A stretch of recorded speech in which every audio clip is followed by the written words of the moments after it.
my voice. கோவையில் தேசிய அளவிலான கராத்தே போட்டி. கோவையில் கணபதியில் உள்ள தனியார் மண்டபத்தில் international Meibukan Gojuryu karate 2 association of India அமைப்பு சார்பில் அகில இந்திய கராத்தே போட்டிகள் சென்சாய் பார்த்திபன் தலைமையில் நடைபெற்றது. இதில் தமிழ்நாடு, கேரளா, கர்நாடகா, மகாராஷ்டிரா, கல்கத்தா உள்ளிட்ட பல்வேறு மாநிலங்களை சேர்ந்த 1500க்கும் மேற்பட்ட வீரர் வீராங்கனைகள் கராத்தே, கட்டா மற்றும் குமித்தே ஆகிய பிரிவுகளில் நடைபெற்ற போட்டிகளில் கலந்து கொண்டு தங்களது திறமைகளை வெளிப்படுத்தினர். மேலும் வெற்றி பெற்றவர்களுக்கு கோப்பைகளும் மற்றும் கலந்து கொண்ட அனைவருக்கும் சான்றிதழ்களும் வழங்கப்பட்டன. இப்போட்டியில் சென்சாய்கள் கோவை முத்துராஜ், திருச்சி செலியன், மும்பை தீரஜ் பவார், கர்நாடகா மகேஷ், குரு, கைசாப் மற்றும் பல்வேறு மாநிலங்களை சேர்ந்தவர்கள் நடுவர்களாக இருந்தனர். மேலும் 1000க்கும் மேற்பட்ட பெற்றோர்கள் பார்வையாளர்களாக கலந்து கொண்டனர்.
வணக்கம், என் பேர் பார்த்திபன். மெய்போகான் கோஜுரியோ கராத்தே பள்ளியின் தலைமை இயக்குநராக இருக்கிறேன். இன்னைக்கு பாத்தீங்கன்னா கோயம்புத்தூர்ல எங்களுடைய மெய்போகான் கராத்தே பள்ளி சார்பில் 17வது நேஷனல் அளவிலான கராத்தே சாம்பியன்ஷிப் இன்னைக்கு நடந்துட்டு இருக்கு. இதுல பாத்தீங்கன்னா பல்வேறு மாநிலத்தில இருந்து பங்கேற்று இருக்காங்க. குறிப்பா சொல்லணும்னா தமிழ்நாடு, பாண்டிச்சேரி, கேரளா மற்றும் கர்நாடகா, ஆந்திர பிரதேஷ், மகாராஷ்டிரா, வெஸ்ட் பெங்கால், ஜார்க்கண்ட் போன்ற பல்வேறு மாநிலத்தில இருந்து கராத்தே மாணவ மாணவிகள் பங்கெடுத்து இருக்காங்க. இதுல மாணவர்கள் மட்டும் பாத்தீங்கன்னா 600 மாணவர்களும் 450 பெண்கள் மாணவியரும் இதுல இந்த போட்டியில பங்கெடுத்திருக்காங்க. இது இங்க பாத்தீங்கன்னா கோயம்புத்தூர் கிருஷ்ணா கவுண்டர் கல்யாண மண்டபத்துல மணிகாரபாளையம் கணபதி இங்க வந்து காலையில 8 மணில இருந்து இங்க நடந்துட்டு இருக்கு. காலையில பாத்தீங்கன்னா குழந்தைங்களுக்கு அனைவர் கிட்ஸ் கேட்டகரின்னு சொல்லக்கூடிய 10 வயதுக்கு உட்பட்ட குழந்தைங்களுக்கான கட்டா பிரிவு மற்றும் டீம் கட்டா இந்த ஈவெண்ட்ஸ் வந்து இப்ப நடைபெற்று இருக்குது. இதை தொடர்ந்து குமுட்டே எனப்படக்கூடிய போட்டி அது வந்து அதே மாதிரி கிட்ஸ் கேட்டகரி மற்றும் சில்ட்ரன் 11 வயசுல இருந்து 14 வயசு வரைக்கும் இருக்கவங்களுக்கும் 16ல இருந்து 17 வயசு இருக்கவங்களுக்கும் தனியா நடத்தப்படும். அதை தொடர்ந்து சீனியர், அதாவது 18 வயசுக்கு மேற்பட்ட ஆண்கள், பெண்கள் இவங்களுக்கு வந்து கட்டா மற்றும் குமுட்டே ஆக இந்த போட்டிகள் நடைபெற உள்ளது. இந்த போட்டியோட அனைத்து ஏற்பாடுகளும் மெய்போகான் கோஜுரியோ கராத்தே பள்ளி அதன் சார்பில் ஏற்பாடு பண்ணிட்டு இருக்குது. இது போக எங்களுடைய நேஷனல் கோஜுரியோ கராட்டே ஃபெடரேஷன் அதனுடைய தலைவர் சென்சாய் தீரஜ் பவார் அவங்களும் வந்துட்டு இந்த நிகழ்ச்சியில வந்து பங்கேற்றிருக்காங்க. இந்த நிகழ்ச்சியில பல்வேறு கராத்தே ஸ்டைல், அதாவது கோஜுரியோ, சித்தோரியோ, ஷோட்டோகான், வாடோரியோ போன்ற கராத்தே மாணவ மாணவியர்களும் இந்த போட்டியில பங்கெடுத்து இன்னைக்கு இந்த போட்டியானது சிறப்பாக நடைபெற்றுக் கொண்டிருக்கிறது. இதுல பாத்தீங்கன்னா இந்த போட்டியில ஜெயிக்கிறவங்களுக்கு பாத்தீங்கன்னா அவங்களுடைய கட்டா பிரிவுல பாத்தீங்கன்னா அவங்களுடைய தகுதிக்கு ஏற்ப அவங்களுடைய பர்ஃபார்மன்ஸ் பேஸ் பண்ணி அவங்களுக்கு மார்க் வழங்கப்பட்டு அதுல ஃபர்ஸ்ட் பிரைஸ், செகண்ட் பிரைஸ், இரண்டு மூன்றாவது பரிசாக மொத்தம் 4 மாணவர்களை தேர்ந்தெடுக்கப்படுவாங்க. ஒவ்வொரு பிரிவிலும் அந்த மாதிரி எடுப்பாங்க. ஸோ இது வந்து இவங்க இந்த போட்டியில ஜெயிச்சவங்களுக்கு அடுத்தது ஏசியன் லெவல்ல நடக்கக்கூடிய காம்படிஷன்ல கலந்துக்கிறதுக்கு இது ஒரு முதல் 2 பரிசு பெறவங்க வந்து ஏசியன் லெவல் காம்படிஷன் கலந்துக்கலாம். அதுலயும் அந்த போட்டியை கம்ப்ளீட் பண்றவங்க வந்து வேர்ல்டு மேட்சுக்கு போறதுக்கான வாய்ப்புகள் இருக்குங்க. இதுல பாத்தீங்கன்னா 6 வயசுல இருந்து 10 வயசு வரைக்கும் கிட்ஸ் கேட்டகரின்னு சொல்லி தனியா நடத்துறாங்க. அதுக்கப்புறம் 11 வயசுல இருந்து 14 வயசு வரைக்கும் சப் ஜூனியர் கேட்டகரி. அதே மாதிரி 15, 16 பாத்தீங்கன்னா கேடட் கேட்டகரி. அப்புறம் 17, 18 வந்து பாத்தீங்கன்னா ஜூனியர் கேட்டகரி, பிளஸ் 18 வந்து சீனியர் கேட்டகரி. இந்த பிரிவுல வந்து இந்த காம்படிஷன் நடந்துட்டு இருக்குங்க. மொத்தமா இன்னைக்கு பாத்தீங்கன்னா ஒரு 1250 பேர் பங்கேற்று இருக்காங்க. இதுல குறிப்பா சொல்லணும்னா உங்களுக்கு மாணவர்களோட இது வந்து ஆண்கள் பிரிவுல பாத்தீங்கன்னா 550 பேர் பக்கம் பங்கெடுத்திருக்காங்க.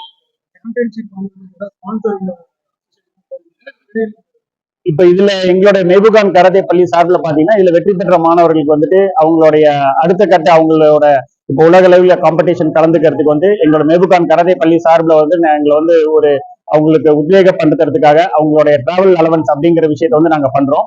பட் இது வந்து அரசாங்க முறை மூலமா வந்து முறைப்படி எங்களுக்கு கிடைக்கிறதுக்கு வந்து இன்னும் ஒரு வழி பண்ணுங்க. அது கிடைச்சுன்னா இன்னும் எங்களுக்கு பேருதவியா இருக்கும் அப்படின்னு நாங்க நம்புறோம்.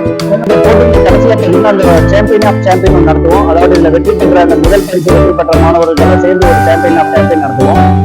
பங்கேற்கிறவங்களுக்கு பாத்தீங்கன்னா கேஷ் அவார்டு இருக்குங்க. அது வந்து ஒரு அச்சீவ்மெண்ட்டுக்காக பண்ணக்கூடிய ஒரு போட்டி தான். அது வெற்றி பெற்ற மாணவர்களுக்கு நடைபெறக்கூடிய ஒரு போட்டி. அதுல வின் பண்ணவங்களுக்கு வந்து 5000 மதிப்புள்ள கேஷ் பிரைஸ் அவார்டு இருக்குங்க. இப்போ கராத்தே போட்டிகள் பாத்தீங்கன்னா இன்னைக்கு இப்போ கோஜுரி அப்படிங்கிறது எங்களோட கராத்தே பள்ளி. அது மாதிரி பல்வேறு கராத்தே அமைப்பு இருக்கிறதுனால இப்போ ஒரு கவர்மெண்டோட ஆர்கனைசேஷன் மூலமா போகும்போது எங்களுக்கு இப்போ சரியான ஒரு வழிகாட்டுதல் கிடைக்க மாட்டேங்குது. இப்போ நாங்க கேட்கறது மாதிரியே வந்துட்டு பல்வேறு கராத்தே பள்ளியில இருந்தும் அவங்களோட அப்ரோச் பண்றாங்க. கவர்மெண்ட்டுக்கு வந்து இதனுடைய நுணுக்கமான விஷயங்கள் தெரியப்படும் பட்சத்தில் கண்டிப்பா எங்களுக்கு கிடைக்கும் அப்படின்னு நம்புறோம். எங்களுடைய அமைப்பு சார்பில் வந்து நாங்க நேஷனல் ஃபெடரேஷன் சார்பிலையும் வந்து இதுக்கான அப்ரோச் எல்லாம் கொடுத்துட்டு இருக்கோம். பட் அவங்க வந்து எங்களுக்கு அந்த கேம் வந்து அங்கீகாரம் பண்றாங்க. பட் அதுல வெற்றி பெற்று மாணவங்களுக்கு வந்து ஒரு ஊக்கத்தொகையை கொடுக்கறதோ இல்ல அவங்களோட அடுத்த கட்ட வளர்ச்சிக்கு வந்து உதவி செய்யறதான விஷயத்துல வந்து இன்னும் எங்களுக்கு அது கிடைக்கல இது வரைக்குமே. நிறைய நேரத்துல வந்திருக்காங்க. இப்ப நம்ம விளையாட்டுத்துறை சார்பில் பாத்தீங்கன்னா school games federation of India சார்பில் நடக்கக்கூடிய போட்டியில பாத்தீங்கன்னா பல்வேறு மாணவர்கள் எங்க கராத்தே பள்ளியை சேர்ந்த மாணவர்களும் வந்திருக்காங்க. அதுல வரவங்களுக்கு வந்து ஒவ்வொரு வருடமும் வந்து SDAT sports development authority of Tamil Nadu அவங்க நடத்துறாங்க. இந்த வருஷம் ஒரு கடந்த 2 வருஷத்துக்கு அப்புறம் தான் இந்த வருஷத்துக்கு அதுக்கான வாய்ப்பு கிடைச்சிருக்கு. அதுல வர மாணவர்களுக்கு வந்துட்டு தமிழ்நாடு அரசு வந்து ஊக்கத்தொகை கொடுக்குறாங்க.